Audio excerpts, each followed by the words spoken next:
Bangla movie টেলসে আপনাকে স্বাগত জানাই। আজকের মুভির নাম আপনারা নিজেরাই দেখে নিন। আজকের এক্সপ্লেনেশনে আছে অপারেশন থ্রিল এবং অনেক অজানা কথা। এই মুভির শুরুতে কিছুটা পেশেন্স দরকার হবে, কিন্তু পরে এই গল্প আপনাকে অনেক ঘটনা ও সারপ্রাইজ দেবে এবং শেষে আপনি বলবেন ওয়াও কি মুভি ছিল।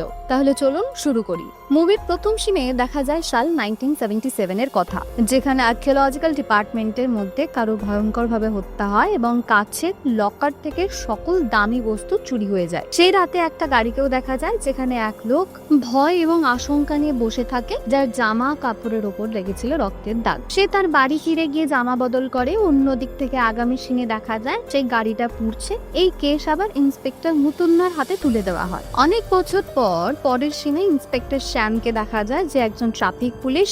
তার নিজের ট্রাফিক পুলিশের কাজের জন্য বিয়ের প্রপোজাল অনেক আসে, কিন্তু সেগুলো কেটে যায়, কারণ অনেক মেয়ে ট্রাফিক পুলিশকে পছন্দ করে না বলে। বেচারা নিজের এই জব নিয়ে হতাশ এবং ক্রাইম ব্রাঞ্চের জব পেতে যায়। সেই জন্য সে বারবার নিজের সিনিয়রকে রিকোয়েস্ট করতে থাকে, কিন্তু তার সিনিয়র তার কথা বারবার না শোনার ভান করে ছেড়ে দেয়। অন্যদিক থেকে আমরা শহরের মধ্যে একটা মেট্রো লাইন খোঁড়ার কাজ চলছিল দেখতে পাই, যেখানে এটা ছোট বাচ্চা তার নিজের বল নিয়ে খেলছিল দেখা যায়। তার পাশে তার মা রান্না করছিল। সেই সময় সেই ছেলেটার বল একটা গর্তে পড়ে যায়। ছেলেটা তার বল তুলতে নিচে নামে। কিছুক্ষণ পর তার মা যখন ছেলেটাকে দেখে, সে ভয়ে চেঁচিয়ে ওঠে।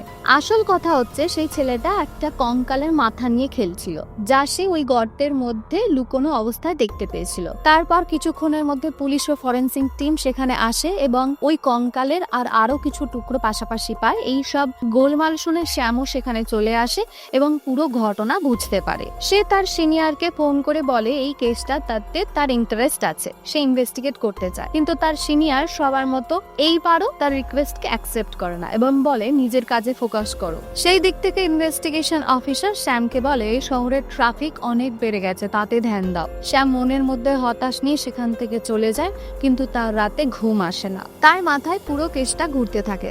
মধ্যরাতে সে আবার ওই ক্রাইম স্পটে চলে আসে আর নিজের মতন করে কেসটা ইনভেস্টিগেশন করতে থাকে। তখন সেখানে কুমার নামের এক প্রেস রিপোর্টারকে সে দেখে। সেই রিপোর্টারও রাতে ওই কেস নিয়ে ইনভেস্টিগেশন করতে এসেছিল। সেখানে শ্যাম তাকে জিজ্ঞাসা করে, আমি একজন পুলিশ অফিসার, তুমি রাতে এই অবস্থায় কি করতে এসেছো? আইডি কার্ড দেখাও। সে রিপোর্টার তার আইডি কার্ড দেখে বলে, আমি লক আপ নিউজ নামে একটা নিউজ পেপার চালাই। আমি জানতে পেরেছি পুলিশ সেখানে মানুষের কোনো হাড় খুঁজে পেয়েছে, তাই রিপোর্টিং করতে এসেছি। কিন্তু শ্যাম তার আই কার্ডটা রেখে দেয় এবং বলে কাল সকালে থানা থেকে এসে নিয়ে যাও। পরের দিন সকালে কুমার শ্যামকে বলে, যদি আমি জানতাম যে আপনি খাকি ড্রেস পরা পুলিশ না হয়ে সাদা ড্রেসের পরা ট্রাফিক পুলিশ, তাহলে আমি কখনো আপনাকে আমার আই কার্ড দেখাতাম না। এটা শুনে শ্যাম রেগে গিয়ে কুমারের আই কার্ডটা চিরকালের জন্য তার কাছে জমা রেখে দেয়।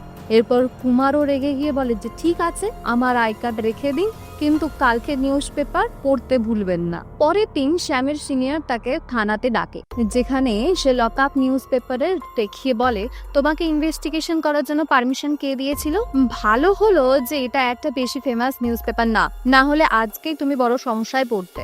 আমরা লাস্ট ওয়ার্নিং দিচ্ছি, এই কেস একদম বেকার, এখানে কিছুই হবে না, এটাকে ভুলে যাও। আসল কথা হলো কুমার তার নিউজ পেপারে লিখেছে যে কিভাবে ট্রাফিক পুলিশ এই কেসটা সলভ করার চেষ্টা করছে। পরের সিনে দেখতে পাওয়া যায় যে কিছু গুন্ডা কুমারকে ধমকাতে এসেছে। কুমার ওদের থেকে টাকা ধার নিয়েছিল, কিন্তু বারবার টাইম নিয়েও টাকা ফেরত দিতে পারেনি। কুমার আবারও ওদের কাছ থেকে কিছু সময় চায়, কিন্তু এইবার ওদের কয়েকজন কুমারের আঙুল ভেঙে দেয় এবং তাকে 10 দিনের টাইম নিয়ে বলে যে এই 10 দিনের মধ্যে টাকা না ফেরত দিলে আরো খারাপ হয়ে যাবে। তারপর শ্যাম আবার কুমারের সাথে দেখা করে। এখানে শ্যাম তাকে জিজ্ঞাসা করে যে তার হাতে চোট কিভাবে লাগলো। এতে কুমার বলে যে কেউ তার সাথে কয়েক বছর আগে একটা বড় ধোঁকা করেছিল, যার কারণে তার এই খবরের কাগজ চালিয়ে খেতে হয়, যা কেউ পড়ে না। তারপর টাকার অভাবে সে কিছু মানুষের থেকে বড় টাকা ধার করেছিল, যা সে সময় মতো ফেরত দিতে পারেনি, তাই ওদের থেকে এই শাস্তি পেয়েছে। যদিও শ্যাম কুমারের সাথে কেসের ব্যাপারে কথা বলতে এসেছিল, কিন্তু বলার সুযোগ পায় না। কুমার তার গল্প বলতে বলতে এত বেশি মদ খেয়ে ফেলেছিল যে শ্যাম তাকে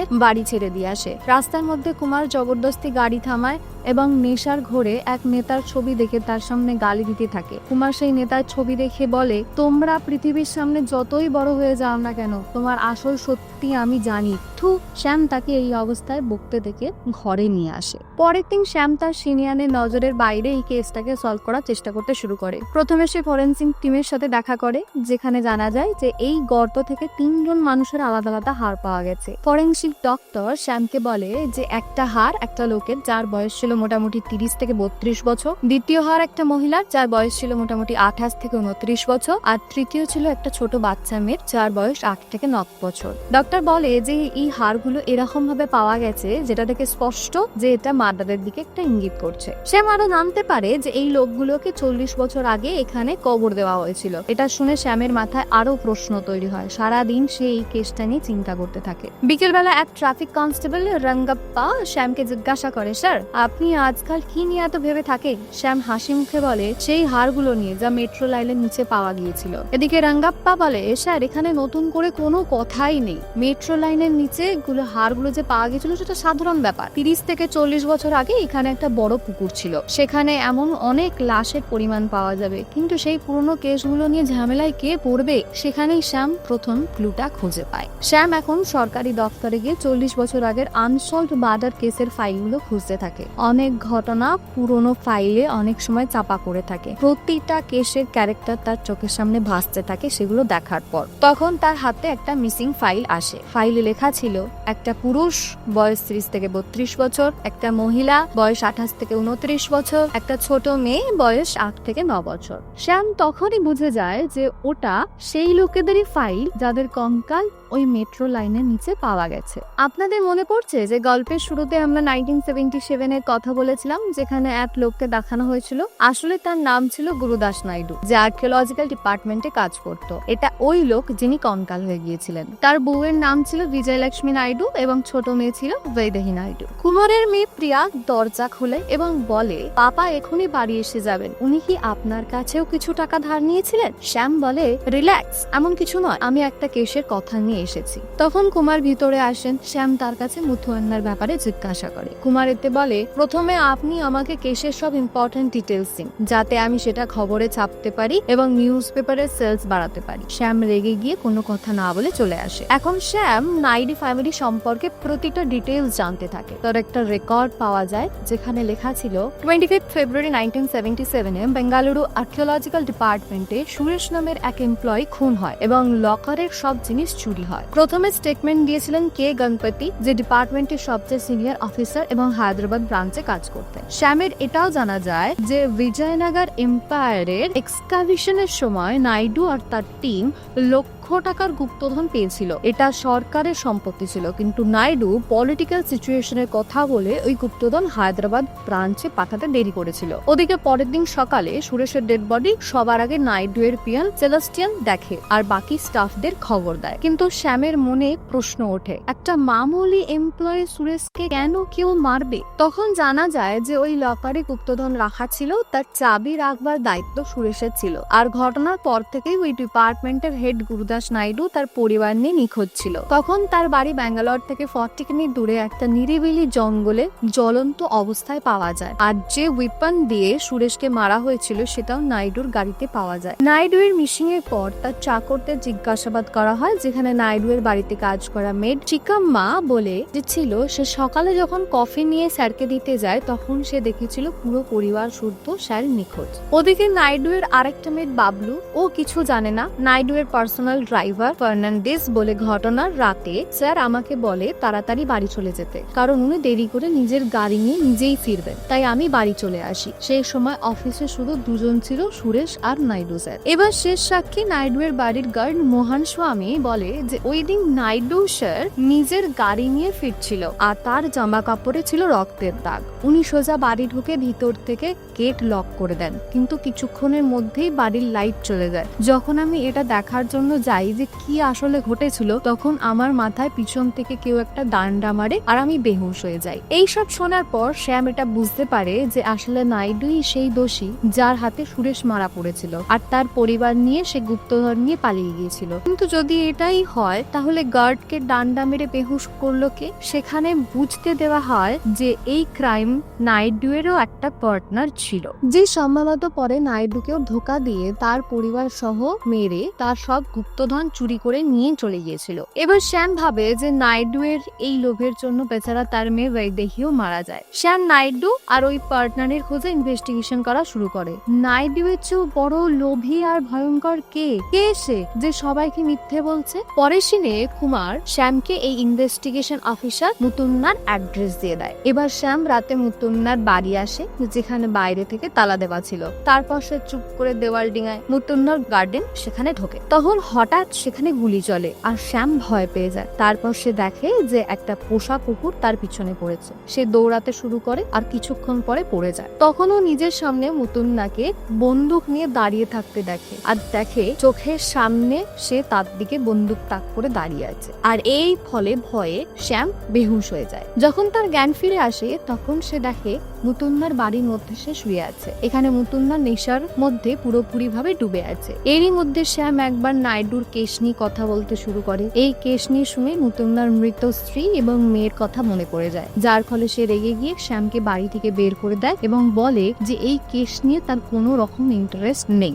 এখন শ্যাম প্রতিদিন মুতুন্নার বাড়িতে এই কেসের সাথে জড়িত ফটো ফেলে রাখে, যেন ওই ফটোগুলো দেখে মুতুন্নার মন গলে যায় এবং সে সাহায্য করে। কিন্তু অনেক দিন কেটে যায়, মুতুন্নার সব সময় নেশায় ডুবে থাকে এবং এই কেস নিয়ে কোনো রকম ইন্টারেস্ট দেখায় না। একটা রাতে মুতুন্না শ্যামকে ফটো ফেলে রাখার সময় দেখে ফেলে আর তার উপর বন্দুক তাক করে ভয় দেখায় যে আজকের পর থেকে এখানে আসলে তার প্রাণ সে নিয়ে নেবে। এই কথা শুনে শ্যাম রেগে গিয়ে বলে, ঠিক আছে, আজকের পর আমি এখানে আর আসবো না। আপনি একজন কাপুরুষ মানুষ যার সব সময় মদের নেশায় ডুবে থাকা ছাড়া আর কোনো কাজ নেই। এই কেসে একটা ছোট মেয়েকেও হত্যা করা হয়েছিল, কিন্তু আপনার কোনো কিছুতেই কোনো খারাপ লাগানি। এই জীবন আপনার। এই সব কথা শুনে মুতুন্নাকে দেখা যায় যে সে রাতে ঘুমোতে পারছে না। তখন তার স্ত্রীর কথা মনে পড়তে থাকে। তার মধ্যে একটা পুলিশ অফিসারের যে ভাব মন জেগে ওঠে। পরের দিন সে শ্যামের সাথে দেখা করতে যায় যাতে এই কেস নিয়ে সে তাকে সাহায্য করতে পারে। এখানে সে বলে, শ্যাম, ফাইলস পড়ার পর তুমি এখানে এই রেজাল্টে এসেছো যে নাইডু গুপ্তধনের জন্য সুরেশকে হত্যা করেছিল আর তার ক্রাইম পার্টনার তাকেও হত্যা করে গুপ্তধন নিয়ে চলে গেছিল, রাইট? কিন্তু এটা সত্যি না। নাইডু শুরু থেকেই নির্দোষ ছিল। সে একজন ইমানদার মানুষ ছিল। এখানে অন্য কেউ ছিল যিনি সুরেশকে হত্যা করেছিলেন এবং সেই পুরো ঘটনা চুরি করেছিল। তারপর নাইডু আর তার পরিবারকেও হত্যা করেছিল। এখানে মুতুন্না বলে, ওই কেসের তথ্য অনুসন্ধানের মধ্যে নাইডুর বাড়িতে একটা ডাক্তারের প্রেসক্রিপশন পাওয়া গিয়েছিল, আর অনেক বছর পর ওই ডাক্তারের হ্যান্ডরাইটিং এর একটা অন্য প্রেসক্রিপশন একটা হসপিটালে পাওয়া যায়, যেখানে চেক করার পর সেই ডাক্তারের কাছ থেকে জানতে পারি যে সেই দিন রাস্তায় একজনের অ্যাক্সিডেন্ট হয়েছিল, যাকে নাইডু হসপিটালে নিয়ে যাওয়ার জন্য তার কাপড়ের ওপর রক্তের দাগ লেগে গিয়েছিল।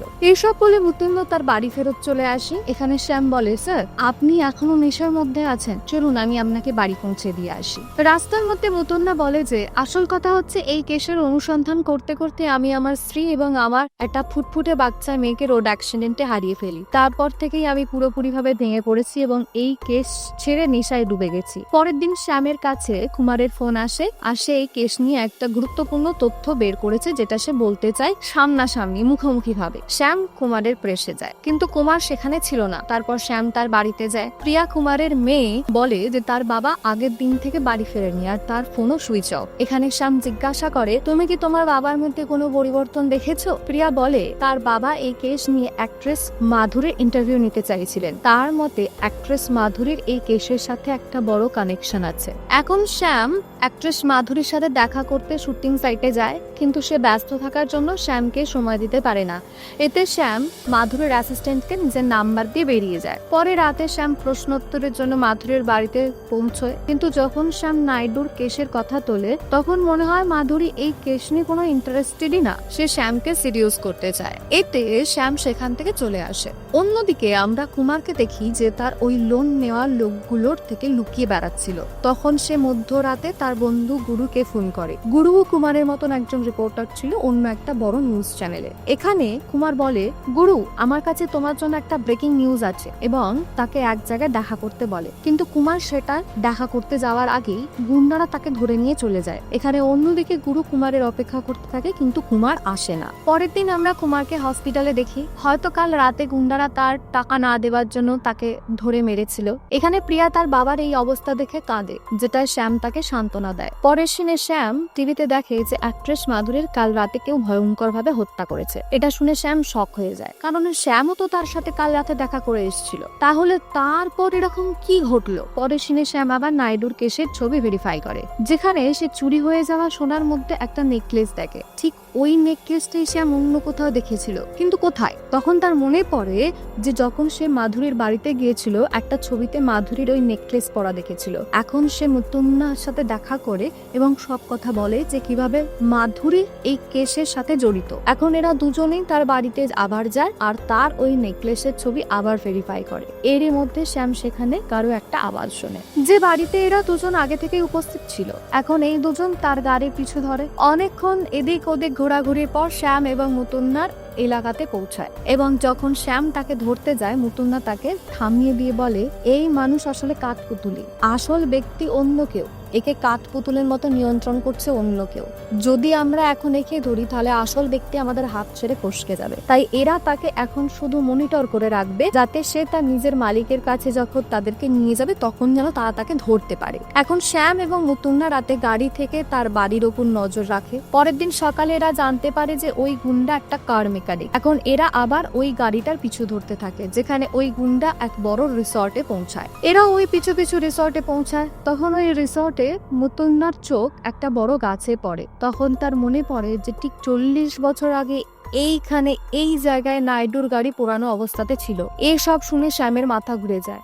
এখানে মুতুন্না বলে যে এই জায়গায় গাড়ি পোড়াতে জ্বালানো হয়েছিল কোইন্সিডেন্ট না, অবশ্যই এই জায়গার সাথে মাধুরের মার্ডারের এবং নাইডুর কেসের কোনো না কোনো গভীর যোগাযোগ আছে। আমাদের এটা বের করতে হবে যে এই রিসর্টের মালিক কে। অন্যদিকে কুমারের জ্ঞান আসার পর তার হঠাৎ প্রচুর মন খারাপ হতে শুরু করে এবং সে খুব কাঁদতে থাকে। মনে হয় যে সে যেন তার কোনো একটা পুরনো গোপন কথা লুকিয়ে রেখেছিল, যাতে এই গল্পর শেষে বের হবে। এখানে রিসর্টে মুতুন্না নকল রিপোর্টার হয়ে সেখানে ওয়েটারদের সাথে ঝগড়া করতে শুরু করে দেয়, এই বাহানায় যে রিসর্টের মালিক কে সে যেন বের করতে পারে। তখন জানা যায় যে এই রিসর্টের মালিকের নাম মেলুর শ্রীনিবাস। অন্যদিক থেকে শ্যাম কুমারের জ্ঞান আসার পর তার সাথে দেখা করে এবং তাকে জিজ্ঞাসা করে যে তুমি কিভাবে জানলে যে মাধুরীর সাথে নাইডুর কেসের কানেকশন আছে। এই নিয়ে কুমার বলে যে আমার একটা দেশবন্ধে নামের রিপোর্টার ফ্রেন্ড ছিল, যে এখন বেঁচে নেই। সে একবার বলেছিল যে নাইডুর কেসের চুরি করার টাকা থেকে ওই কিলার একটা নেকলেস অ্যাক্ট্রেস মাধুরীকে দিয়েছিল, আর ওই মানুষের নাম হচ্ছে মেলুর শ্রীনিবাস। তখন মিডিয়াতে মেলুর শ্রীনিবাসের ফটো দেখানো হয়, আর এখানে আমরা জানতে পারি যে এই মাত্র ইলেকশনে স্টেটের নতুন সিএম হয়েছে সে। এখন শ্যাম আর মুতুন্নার নিজেদের আলাদা আলাদা রিসার্চে তারা তাদের একই নামের কাছে এসে পৌঁছায়, স্টেটের নতুন সিএম মেলুর শ্রীনিবাস।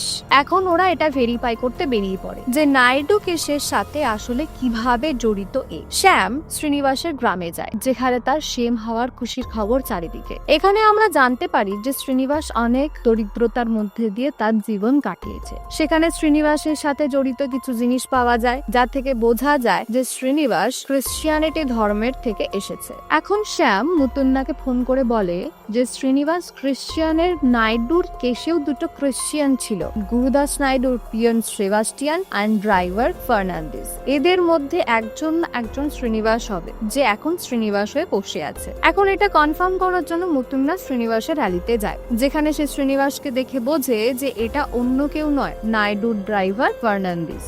এখানে ফার্নান্ডিস মানে শ্রীনিবাস মুতুন্নার কাছে আসে আর বুঝতে পারে। মুতুন্না তখন সন্ধ্যেতে শ্যামকে ফোন করে কনফার্ম করে যে ফার্নান্ডিস শ্রীনিবাস, আর এই খবর তার কাছে চলে গিয়েছে যে আমি, কুমার আর তুমি তার পিছনে পড়ে আছি। তখন মুতুন্নার বাড়ির বাইরে ফার্নান্ডিসের লোকেরা আসে এবং তাকে কিডন্যাপ করে নিয়ে চলে যায়। পরে ফার্নান্ডিস সেই আড্ডায় যায়, যেখানে তাকে মারার আগে তার ফ্ল্যাশব্যাকের গল্প বলতে থাকে। সে বলে যে আমি অনেক দরিদ্রতার মধ্যে কাটিয়েছি, অনেক দরিদ্রতার মধ্যে বড়ও হয়েছি, আর গুরুদাস নাইডু ড্রাইভারও ছিলাম। কিন্তু আমার স্বপ্ন অনেক বড় ছিল, আমি জীবনভর শুধু ড্রাইভার হয়ে থাকতে চাইতাম না। একবার যখন আমি ড্রাইভিং করছিলাম তখন কারের পিছনে আমি নাইডু আর সুরেশের গুপ্তধন নিয়ে কথাবার্তা শুনে নিয়েছিলাম। তারপর আমি নাইডু চলে যাওয়ার পর একটা অফিসে সুরেশকে মেরে ফেললাম আর সেখানে সব গুপ্তধন চুরি করে নিলাম। আমি জানতাম যে আজ নয়তো কাল পুলিশ আমার পিছনে আসবে, তাই আমি এমন একটা প্ল্যান করলাম যেখানে আমি নাইডুর ফ্যামিলির খাবারে বিষ মিশিয়ে ওদের মেরে ফেলার চেষ্টা করব ভেবেছিলাম। সফলও হলাম এবং ওদের ডেড বডি ঝিলে ফেলে দিলাম, আর তার কারও এমন ভাবে পুড়িয়ে দিলাম যেন সবাই নাইডুকে সন্দেহ করে, আর সে তো কখনোই ফিরবে না, আর আমি সব সময় এর জন্য মুক্ত হয়ে গেলাম। এখানে ফার্নান্ডিজ আরো একটা কথা বলে এবং তাতে রহস্যের আর একটা জাল খোলে। সে বলে যে এইসব আমি একা করতে পারিনি, তাই আমি নাইডু এর সাথে জড়িত এমন কাউকে খুঁজছিলাম যে আমার মতো বড় হতে চেয়েছিল, আর সে ছিল নাইডু এর মেট বাবলু। যদিও বাবলু একটা ভালো ছেলে ছিল, কিন্তু আমি তাকে বড় বড় স্বপ্ন দেখিয়ে দিয়েছিলাম, যার ফলে সে নাইডুর ফ্যামিলির খাবারে জ্ঞান হারানোর ওষুধ মিশিয়েছিল। তারপর আমরা বাড়ির সমস্ত সম্পদ চুরি করে নিয়ে চলে যেতাম। আমার বলা অনুযায়ী বাবলু ঠিক তাই করেছিল, কিন্তু সে জানতো না যে আমার আলাদা প্ল্যানিং ছিল, যার ফলে সে জ্ঞান হারানোর ওষুধ মনে করে নাইডু ফ্যামিলিকে যেটা খাইয়েছিল সেটা আসলে বিষ ছিল। ওদের সবাই মারা যাবার পর বাবলু আমার ধোঁকা বুঝতে পেরেছিল, কিন্তু আমি তাকে ধমকি দিয়ে বলেছিলাম যে যদি মুখ সে খোলে তাহলে সেই হাসবে, কারণ শেষ পর্যন্ত খাবারে কিন্তু সেই মিশিয়েছিল। আর এইভাবে আমি নাইডু ফ্যামিলি, সুরেশ আর বাবলু সবাইকে নিজের পথ থেকে সরিয়ে দিয়েছিলাম এবং গুপ্তধন নিয়ে একটা নতুন জীবন শুরু করেছিলাম। আর দেখো আমি কোথায় চলে এসেছি। অন্যদিকে বাবলু এর স্বপ্ন এই ইনসিডেন্টের পর শেষ হয়ে গেল। সে একটা অনুতাপের মধ্যে দিয়ে জীবন কাটাতে লাগলো।